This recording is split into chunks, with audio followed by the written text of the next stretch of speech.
વસ્તુ કરતા હોઈએ છીએ પછી નુકસાન આપણે જ કરતા હોઈએ છીએ. એટલે એક જાગૃત બેન છે, એને આખું પોતાનું ઘર કેવું કરવાનું છે, સ્વસ્થ કરવાનું છે. એ પોતે સ્વસ્થ રહેશે તો બાળકો સ્વસ્થ રહેશે. અને આ નાની બાળકી છે, જો તમે વ્યવસ્થિત ખોરાક ખાધેલો હોય તો એ હેલ્ધી થશે આગળ. પછી એ બધા જ સભ્યો કામ ધંધામાં કે કોઈ કાર્યની અંદર બધા રોકાયેલા હોવ છો તો આપણા સ્વાસ્થ્ય પ્રત્યે થોડું ઓછું ધ્યાન આપવામાં આવે છે. એના થકી વારંવાર અહીંથી કેમ્પ થતા હોય છે અને સ્વાસ્થ્યની જાગૃતિ માટે થઈને લોકોને જાગૃત કરવામાં આવે છે. તો આપણે સ્વાસ્થ્યની જાગૃતિ માટેનો શું ઉદ્દેશ છે?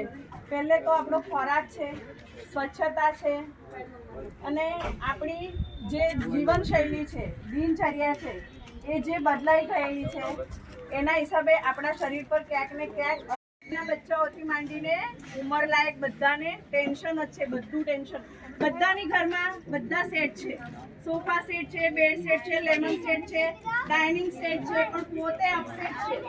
દરેક ઘરમાં અપસેટ બધા છે, બધું જ છે, બરાબર ને? છે કે નહીં બધાની ઘરે બધું? પણ છતાંય વ્યક્તિ ક્યાંક ને ક્યાંક પોતાની માટે બધા તાલી પાડો તો તાલી પાડો. બીજા 10 લોકોને કહેજો ટેસ્ટ કરાવવા માટે જવું હોય તો સાંતા જઈ શકો છો ગાયનિક કે ડૉક્ટર પાસે જવાનું કે મને તમે શીખવાડો બ્રેસ્ટ ચેક કરવા કેવી રીતે કેન્સર છે, મને ગાંઠ હોય તો એ ચેક કરતા પોતે પોતાનું સ્વપરીક્ષણ કરવાનું મહિનામાં 1 વાર. બરાબર?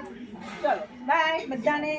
કોઈ પ્રશ્ન હોય તમારે તો તમારે પ્રાથમિક આરોગ્ય કેન્દ્રમાં જવાનું, ત્યાં પણ બહેનો હોય છે અને ડૉક્ટર હોય છે.